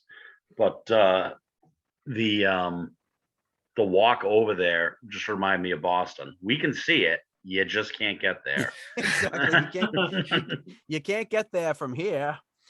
It was like the 5th floor basically was just over the ocean and a tiki bar, and we hung out there and had a drink, and I just drank like 5 glasses of water because I was so tired. And then me and Rich got fruit drinks. So, and then a traveling motorboat tiki bar passed by, which was pretty cool, and we had some really good fruit. Yes, my wife is still upset about this, by the way. Oh yeah. She's like, you didn't really go on that tiki thing, did you? No, and if we did, I'd lie about it now, just based on your demeanor. Yeah, no. Yeah, just looking at that again makes me want it again. It was so good. Yeah, it was really good, and for a restaurant that was super fancy, primo location, great food, it was really inexpensive. Yeah, our cafeteria style lunch with Roger was about the same price as this amazing food that we had here. Yep. So, and I loved being with 2 food professionals, and you were like looking at the board and like adding it up, and you're like, yeah, the food costs more than is even like they're charging us for this. Yeah, they charge like $20 for that. I was like, that's got to be like $8 retail worth of prosciutto on there alone. Never mind all the other stuff. So definitely a good place. I don't know how they are staying in business. It must just be the highly recommended. It must be the bar up above. They must be just selling so many tropical drinks. I mean, you had to wait in line for like 20 minutes just to get a drink. So right, yeah, maybe that. But that was meant to be a snack, but we wound up getting full and not really having dinner like we had planned.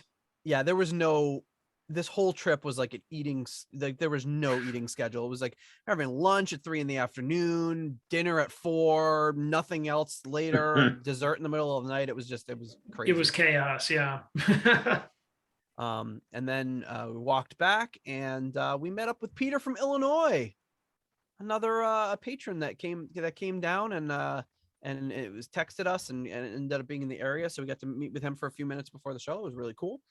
Appreciate Peter coming down. And apparently his family has a place in, what do you say? Did you say Fort? No, it was in St. Petersburg. Yeah. so really couldn't have worked out better for him. So that was great. Got to see him shortly before the show, and then let's see, we then there's us right outside the show. And then before we get to the show, one more thing, Doug McBeath, Oh yeah. From abroad. There's a lot of jokes about that online. From abroad, bought us drinks. Sent the money to buy a round of drinks. Really appreciate it. Super nice of him. Great guy. Yeah, that's class act.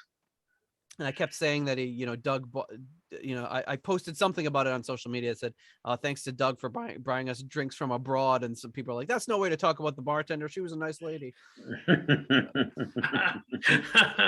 And just seeing John's shirt and, pre-show also made me think the merchandise was, only 3 different shirts, but I generally don't like any of the merch. Like, none of it appeals to me, but the shirt John got, great shirt. Rainbow colored, the Pegasus logo, the logo on the Pegasus, really good. And then they had one made just for the 2 shows in Florida, which I thought was really interesting. It just had the name of the 2 shows on it. I don't know if you had a shot of that or not, but that one, but it's funny because at the first show, what did we say? It was like $45. Yeah. The second show is $35. I thought about it today, and it wasn't. I don't think that they sold a lot, but when's the next time they're going to sell that shirt? Never. That was the last show, so that's why. Right. So it went on sale for the second show. So they just want to sell it out. So there's the shirt that says Hollywood, Florida, and St. Petersburg, Florida, and then on the back of it is the kind of the whoosh guy. Yeah. So yeah, it went on sale for the second show. So I bought it at full price, and then Peter Gardot texted me and said, "Hey, could you pick me up one? I'm regretting not buying it." So I said, "Sure." Then the second night, I get it $10 cheaper for him. Nice. Like, why did you just say, yeah, it was like $50? They upped it. They're really rare. Yeah, you should have sent them the more expensive one. Right. They only had a few left, so they were charging $75 a shirt. But yeah, it was really cool. And then we got to the Mahaffey and checked it out. And what did you? So about this show, I can put up a picture of the stage here because it was pretty. I mean, both venues were super nice. Yeah. So this show, I mean, it's a beautiful theater. Yeah, theater was really nice. So what did you guys think of this show? It started off as only one difference in the set list, but. Mm-hmm. I mean, overall, I liked this. I think I like this stage setup better, but I think that maybe it was because the first show was the first time that I've seen them in a couple of years, or was their very first show. But I thought it was more energy at the first show, like maybe from the crowd, not necessarily from the band, from the crowd. But I mean, this being smoked in the theater at this show. Yeah, maybe that's why the energy levels were low. Yeah, but the problem was it was mostly for the glaucoma and the and the other ailments of the sea of Q-tips sitting in front of us. Well, yeah, I mean, when the show was over, the guy that sat next to me turned to me and said, "So what did you think of that show, young man?" And I'm like, "Great." And then I was just like, "Yeah, us old guys know how to rock." It was just like, yeah, you do. Yeah, thanks, Dad. I went to pick up. I picked up the kids from school, and then I saw my mother-in-law. She lives right across from the school, and she was like, "Oh, how was Deep Purple?" And I was like, "Great." She's like, "Oh, you must have." I forgot what she said. Something like, "You must have been the oldest people there." I was like, "At a Deep Purple show? Are you kidding me?"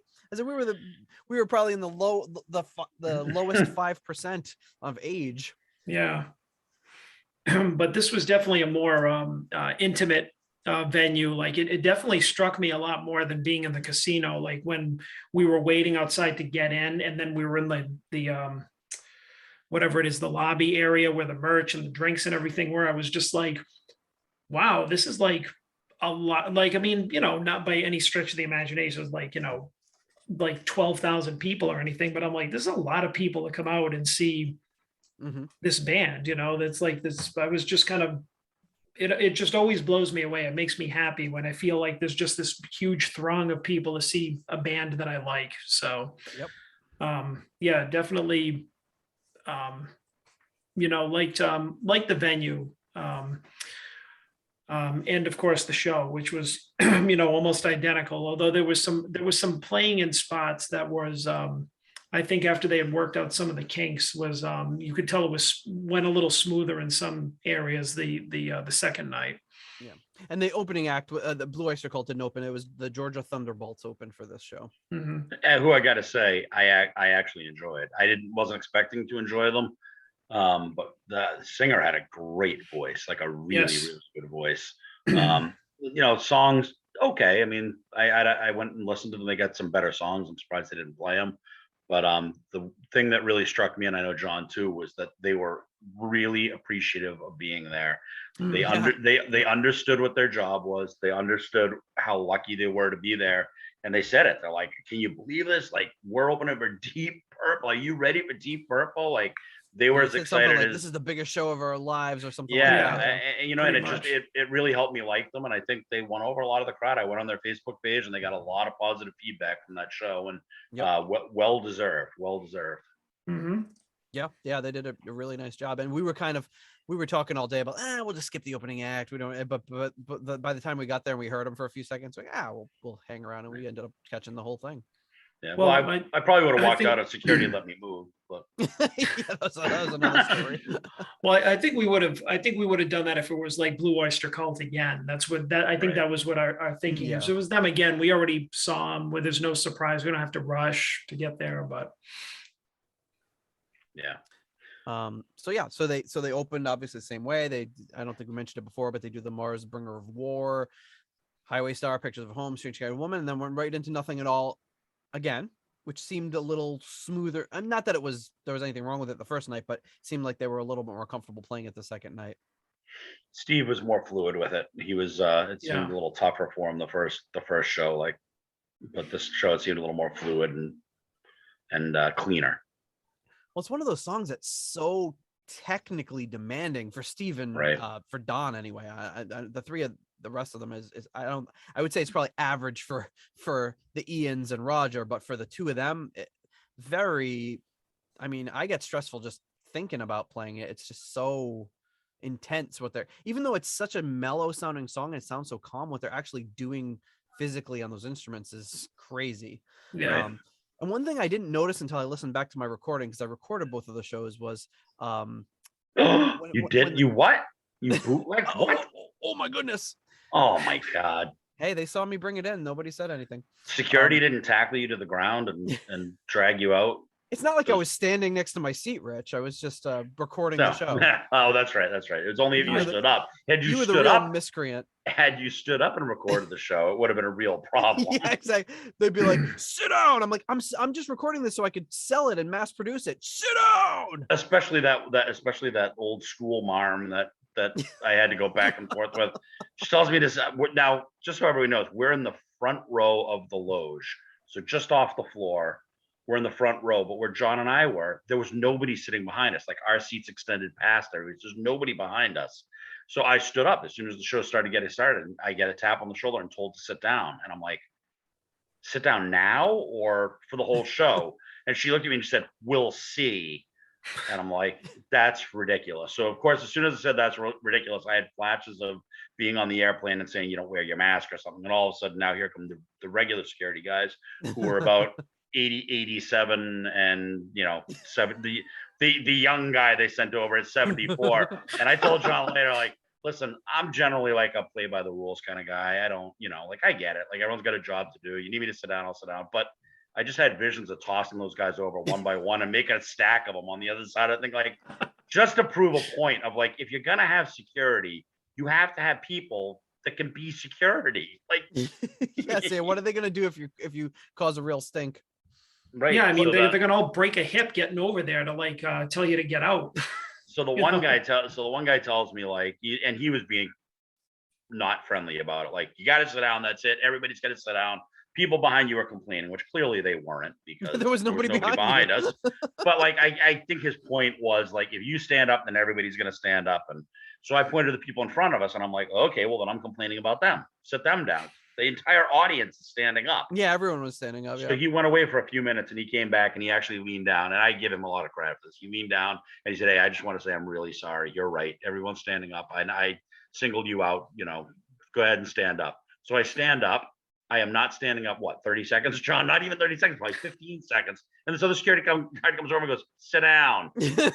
So I point to the other guy, I go, I just had this conversation with him like that. And so he grabs him and they go away and he comes back and goes, yeah, you got to sit down. People are complaining. I'm like, oh, for Christ's sake. So at that People point, are complaining. So, and I know John's thinking the whole time, I could see the way he's looking at me like, oh, geez, Rich is going to be getting dragged out. And I can be like, I don't know him. I'm not with him. I'm sorry. I don't know. So I just sat down. So at this point, it's starting to interfere with my enjoyment of the show. Like, okay, just leave me alone. I can see, like, whatever. So I sat, but I don't know what, halfway through the show, I ended up standing back up. And I think everyone realized, like, yeah, we're not going to make our last stand with this guy. Clearly he's had enough. Well, it's funny because I was sitting about, I don't know, 5 or 6 seats down from you guys, but I was like in a different world where my complaint was not about the visual. It was there was a guy behind me yelling so loud that I was interfering with my audio enjoyment of the show. I've never met anyone that could speak and yell so loudly at a rock concert that I had trouble hearing the band. Like he just kept going, fuck yeah! like for the first couple times I was like, okay, cool, we're excited, but we're like 8, 9, 10 songs deep and he's still doing it. I'm just like, dude, I get it, man. We're at a Deep Purple show. Could you please like stop? And then like when they played Lazy, every like it was, he never, like, I don't know how this guy has vocal cords left after that show, but I was like, I can't believe it, like that this is happening. But anyway, going back to Nothing at All, I didn't, until I listened back to the recording, I didn't realize both shows, Ian Gillan says, this is a song about your mother. And he says it in like a really like kind of snotty way. But I guess with all the noise and everything, I must have missed it both times. Yeah. So I thought that was kind of funny because it's, like a song about Mother Earth and, being good to the earth and all that sort of stuff. So yeah, they did Nothing at All, Uncommon Man, Lazy again. But then they went into the first time ever that they played Throw My Bones live, which was really cool. What'd you guys think of that? I liked it a lot. Great version, yeah. My only complaint would be I would have tweaked up Don's keys a little bit.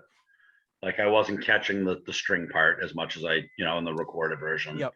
And I think that's really what makes that song. That's what drives that song. Like dun dun dun dun. So. Right. Yeah. Don't make that your text tone, please. Because we were we were basically all the way on the left. So I wonder if you were centered more, if it was a little bit more audible. It could have been something like that. But I was super excited. So they play they play Lazy and then they go into Throw My Bones. So I'm like, woo, this is the first time the Deep Purple's ever playing this live. I'm super excited. Then every single person in our row from where we are all the way down decides they're going to the bathroom because they don't know this song after like 3 seconds. So I'm like, I'm getting up. I feel like at this point, I probably already stood up about 12 times so that people could walk by to go to the bar or the bathroom. Literally, I've never been at a show where I've had this many people walk by me. And I was just like, at this point, I was getting so annoyed because I was super excited to hear it. And this is like one of my favorite, like Throw My Bones is one of my favorite Deep Purple guitar solos of all time. And like during the guitar solo, I'm like having to stand up and people walk in front of me. I just wanted to be like, could I just enjoy this moment? I'm trying to listen to this song. Guy behind me is fuck yeah. And everyone's walking in front of me. I'm like, I wanted to strangle somebody because I just wanted to listen to the song. Luckily, I felt like it was interrupted the entire time. Luckily, Dixie Dregs guy didn't make it. Dixie Dregs. Why are you bringing them up? Oh, Steve was in that band? Fuck yeah, Dixie Dregs! But yeah, I got a kick out of being able to see both those songs played live for the first time, which was pretty cool. And then the rest of the set was the same set they played from the other night. So it was. But the one we didn't talk about the first show, but honestly, one of my favorite parts was and I've seen them do it similar before, was the bass and drum groove that they do. Yeah, I love it. And I had mentioned it to Roger when we talked to him how much I loved it. He said the key to that is to not think about it. He goes, if I try to think about it while I'm doing it, it's guaranteed I'll screw it up. He's like, you just gotta. He said, I just let it flow out of me, and whatever comes out comes out. I don't think about what I'm gonna play. I don't plan it. I just play it, and it happens. And that's probably why I like it, because you can just tell it's coming right from inside. And those two guys are locked in. I mean that. Yep. one of the best rhythm sections of all time. So, well, there's no F chord in the solo, so it should be fine. oh god, that was another running joke we had with Roger at lunch. He saying he couldn't do the F chord. he said he couldn't do bar chords. I was like, wow, I never knew that fact about Roger. And I said the best part about learning a Roger Glover song is when you're like, I wonder what the next chord is. You can just go, I know it ain't fucking F. Yeah, he liked that one.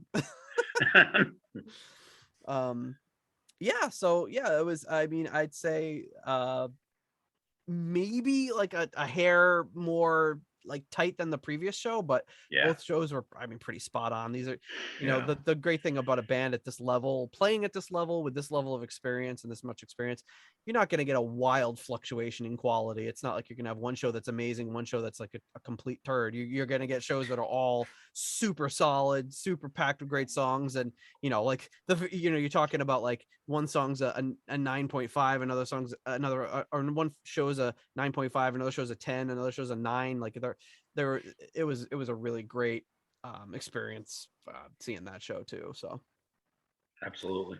But yeah, that was pretty much it. And then we went back to the hotel, had a couple pizzas and a few little drinks, and then I had to leave the next morning. But I know you guys had some. I flew out the next morning. You guys had some hanging out time before your flight. It sounds like you guys got home really late. Yeah. We had some adventures. So, I mean, we actually did wind up going to the Dali Museum, which was great because it was the first time I've seen his art in person in like maybe 10 or 12 years. There was like an exhibit in Philly like a while ago, like 2008, 9, something like that. And that's when I was like, wow, I really like this guy. So the chance to see some of his stuff again was really cool. So it was a great way to kill a couple of hours. Yeah, I mean, I really enjoyed it. I've always liked Dali, but you know, I told John about halfway through it was half Dali and half Picasso, and the Picasso was good, but it didn't really do it for me. But as soon as it went to the Dali, you know, that speaks to me. Like his art speaks to me. But they have the audio tour, so I started doing the audio tour, and they describe the paintings, what they're about, what they represent, and I just kept like going to John and saying, "Oh my God, am I a simpleton? I'm an idiot." Like I didn't see any of that, like not any of it. I didn't understand any of it. And, you know, I'm like, it's a thingy painted on a thingy. I just, and, you know, and I even told Julie, my wife, when I got home, I'm like, you know, it's just the simplistic way I look at life. But I just think like, okay, the painter sits down in front of the canvas and he paints what he feels. Like when I play guitar, I play music, I sit down and I play what I feel. I don't sit down and go like, okay, I'm going to write a song about such and such, but I'm going to write it in a way that it represents the true meaning of man and the birth of Christ. And like, I just write it and the song happens, which is probably why I'm not famous and write great songs. Like I get that, but and same there, I'm not a painter, but like when I heard there was that one painting, I was just like, oh my God, it means all of those things. Like he put all of that in that tiny little painting. And I mean, when it's described to me, I see all of it. I understand it, but boy, that was an eye opener. That was an eye opener for me. And then of course our day was made by finding out that they do sell postcards. So lots of postcards at gift shops. We probably should have sent you one. I did send you the picture of one. Where was it? We were talking about how they don't have postcards anymore. I think it was when we were at the restaurant at the pier. When we went to that gift shop after, I was like, oh my God, there's tons of postcards here. Like we've been looking around for them. I think we were talking about it with Peter because he was talking about it. He's got like, you know, every postcard known to man. He's since, you know, 1927. I've received like 5 postcards in the mail in the last 20 years, and all of them are from Peter Gardeau. Every one of them. No surprise. So one of the Dali paintings I showed John, I'm like, I know this painting. I've seen this painting before. First, I thought it was King Crimson, but it's actually the cover of Alice Cooper's Dada album. Oh. is a piece of one of the Dali paintings. Yeah, and now you know. And now I know. And then and then we took off to the airport and got delayed and came back to the wonderful snowy evening. The good news is that John's car is really easy to clear snow off of. But yeah, no, it was, I mean, I got to say, guys, we'll get there, I know, but I just want to thank you for the whole trip, because I really enjoyed your company. It made the experience that much more exciting, for me, and fun for me. And we just had so many laughs on the trip, Oh my God, yeah. Can't really do it justice here, but so many little inside jokes and, funny things that happen. Well, I do have to take a time before we wrap it up to do what we've kind of lost track here. I totally forgot, but we got to thank our core level patrons.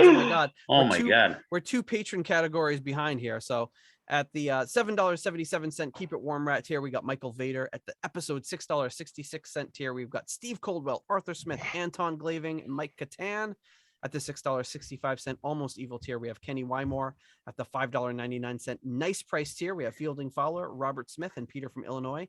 And at the $5 Money Lender tier, we have John Convery, German Heindel, Adrian Hernandez, Jesper Alman, Alexi the Perfect Stranger Slepikoff, James North, Mark Hodgetts, Kev Roberts, courtesy of his wonderful children, Will Porter, Zwapper the Electric Alchemist, and Tim Southern Cross Johnson. Thank you so much to all of you for your generous support of the Deep Purple podcast, and we'll save our foundation level patrons for a little bit. I would just like to say in closing that it was a super fun trip. It was a wild ride, and just really want to thank Rich for not only, first of all, he's the catalyst for this whole thing happening, and just kind of basically badgering me and John into committing to doing it. And yeah, I was gonna say, you can say bully, I get it. I wouldn't say more badgering you into bully, but you were strongly pressuring us, and rightly so, because it's very easy to just be like, oh well, I'm busy with work and not only did it pressure us to do this, but it also was like, oh, I extended this into like a Disney vacation leading up to it. So it was something that we've been trying to go to Disney for a couple years now, and with everything going on, obviously it's been challenging. So we were able to parlay this into a whole Disney trip for the whole family, and then I stayed on a few extra days to do this. So not only was it an amazing experience, but even if it just been, and I think all of us kind of said this along the way, even if just the three of us had gotten together and gone to see two Deep Purple shows, it would have been incredible. And then the first night meeting Ian Pace, we were like, you know what, if it ends there and it doesn't work out meeting up with Roger, unbelievable experience. And then we meet Roger once and it's like, oh my God, life-changing experience. Then we meet up with him a second time, it's like, oh my God, so it just kept getting better and better. But even if it had just been the three of us hanging out and going to see Deep Purple, that alone would have been worth the trip and worth everything. But and it would have been something memorable to remember for all time. But having all those other little things adding into it, which obviously we wouldn't have been able to do without you, made it so special and so an unforgettable birthday for John, an unforgettable trip for me, and just so much fun and so much to remember. So thank you, Rich, for pressuring us and for setting all that cool stuff up. Of course you're welcome. And like I said, it made the trip for me, so I don't really feel like I did anything other than, I was going, and that's kind of what I said to you guys right up front. Like, you're like, well, I'm thinking about this, and John's like, and I'm like, I'm going. And John, by the way, I already bought your tickets, so you're going, because I knew he lived close enough that I just would have gone over and taken him. Like, dude, you're going. Like, him and you're in the trunk. You're going, and he's not that big. I could have fit him in my carry-on. All right, maybe the end of the plane one. But and then it was just a bonus that you were able to make it happen. And then I'm glad you got the trip in with the family, because I've done those combined type things before, and it does make it enjoyable. It made for a long week for you, but it's nice. Everybody got a little something out of it. Oh yeah, it's like I was telling Jen when I got home, it's just kind of like, it was like probably like two of the most memorable weeks of my life, for totally different reasons, like things that I will never forget, and the family will never forget from the first half of it, and then things I will never forget from the second half. And luckily I've got a great wife who was just like 100% like, sure, I'll manage the kids for 4 days while you go hang out with your buddies and see Deep Purple. And she also has known me for, we've been together for 20 years, and she knew exactly how important this was to me. Obviously the podcast, even if this had popped up 3-4 years ago before the podcast, if I was like, oh my God, I'm going to get a chance to meet Roger Glover, she would have just been like, go, I'll figure out whatever I have to do. But with the podcast, it's obviously amplified everything. And she was really great to just, never, like I said, never batted an eyelash, just was 100% supportive. So awesome. Super excited to have had that opportunity. Cool. Well, yeah, I mean, I I agree. I mean, I've been on I'd say in the past few years, like pre-COVID too, I've been on a couple of similar, not quite like this, but similar trips to this, which mostly like Kiss related. And I was saying to Rich like the last night, like compared to, I mean, I love Kiss, and but I feel like this was like more of a fun time for me. And I think it just has to do with like the people that I'm with. And there's nothing wrong with like the people that I know that are Kiss fans. I just feel like it's a different fan base. I just feel it's like a lot less assuming. I mean, like Kiss fans are just can be very snobby, like I'll say it. And like all the people that we met, all the great people we met through Rich, and just people we met randomly were just just so unassuming and nice, and just it made for a great time. I don't know how else to say it. I mean, even take the fact of take the band too. The fact that we, it's not this big thing. I mean, Kiss is at a point now where it's like, oh, you want to meet me? Like, pay me $1,000. I mean, like when I went up to Manchester, and like, Gene and the band were in the hotel and they were in the lobby. They met us, but it was kind of like begrudgingly. Like Gene didn't even say anything. He was just kind of like, yeah, you want a picture? And he just stood there, like while we were taking the picture, put a stick of gum in his mouth, like he could give less of a shit. It's like, I mean, he still did it. It was fine, but I mean, nowhere near as nice as, the guys from Purple. And I think it's, like I said, it's just a different attitude, different types of music. Both a really good time, but this was for me like a great time, and just, having you guys there too. And I think just our lifelong like love of this band, that's what made it. That's what made it for us. Just it kind of culminates into this thing like, wow, we're here doing this, and it's so much fun. And then all the stuff surrounding it too, the dinners and the late night trips to the Wawa. And I thought about this time. I don't remember if I ended up saying it, but all the great music that Deep Purple's given me, and all the family of Deep Purple that you guys cover on the show, but that I listened to and bought and sought out in the books and the magazines.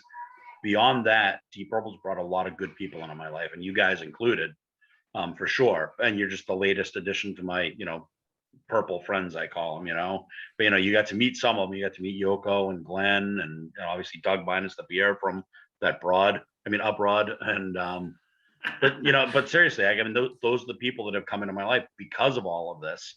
And I have an extended group of people that that I consider all good friends that I've traveled with or I've met up with because of this band, and because they I don't know whether it's just luck or it's that's the kind of people this band attracts. Or there's some almost like there's a filter system of the idiots get filtered out, and you just end up with the good people. I mean, from my experience, I would say yes, because I mean, even before, I met some of these huge Deep Purple fans, but I've also interacted with a lot of them online over the past few years.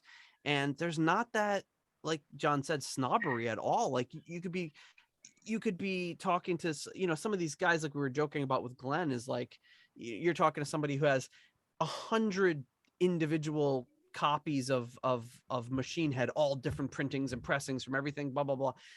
But I've encountered next to zero people who were like holding that over your head, like, I know so much about the band and blah, blah. It's mostly just everyone's been accommodating, or if I've ever needed anything, people have reached out to me and said, oh, I could get you this information or send you this article or whatever. It's never like I'm better than you because I've been a fan longer, or I own more stuff, or I've been to 100 50 shows a year or whatever, it's always like very welcoming, like, hey, welcome aboard, we're happy to have you at any like knowledge level you're at. It's not this, and I think it comes from maturity. It's not this stupid pissing contest of who knows more or who has more. It's just like, hey, you love this band, you may not know as much as I am, and I'm here to support you and help you get whatever. Yeah, I'll look through my 100 copies of Machine Head and get that answer for you. Or exactly. They would do it if you them asked them to.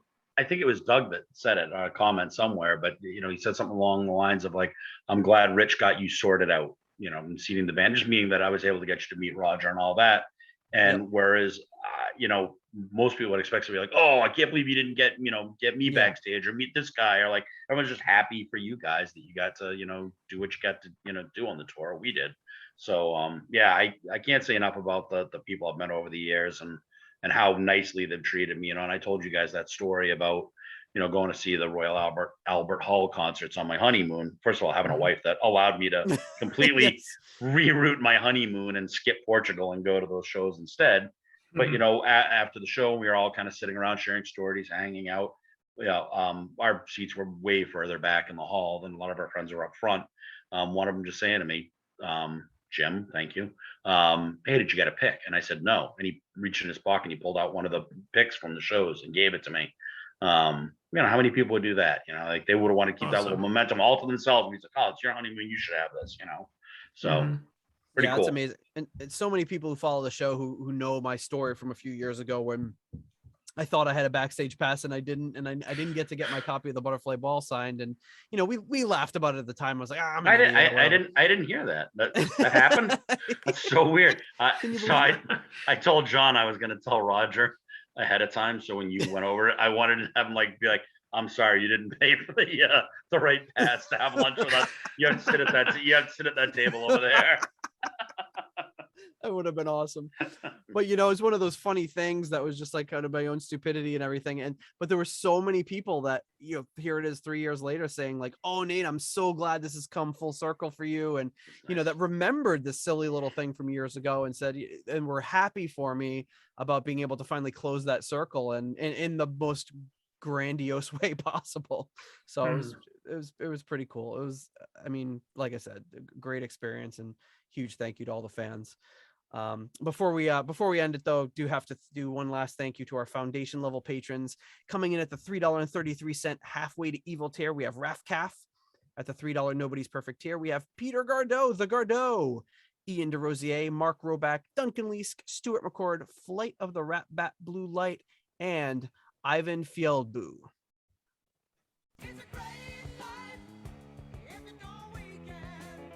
Coming a little cold this week. At the $1 made up name tier, we have the purveyor of Liquid Sunshine, Liqui Mausoleum, Stephen Somerville, the Concerto 1999 Fanatic, Spike the Rock Cat, JJ Stenard, Hank the Tank, Private Eyes, and Ashen Lionel. Thank you so much to all of you for your support of the Deep Purple podcast. And then Seymour Butts. Ben Hey, so I thought we agreed that I got my own tier. I didn't hear my tier. Well, you're the Roger Glover tier. The Roger Glover. No, I think you're going to have to go into the Hall of Fame.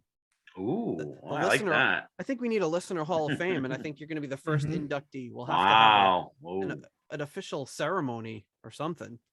And I only ask that you have me back at some point to do an actual review show, because there's so many things I need to experience, like John fumbling with the Excel spreadsheet.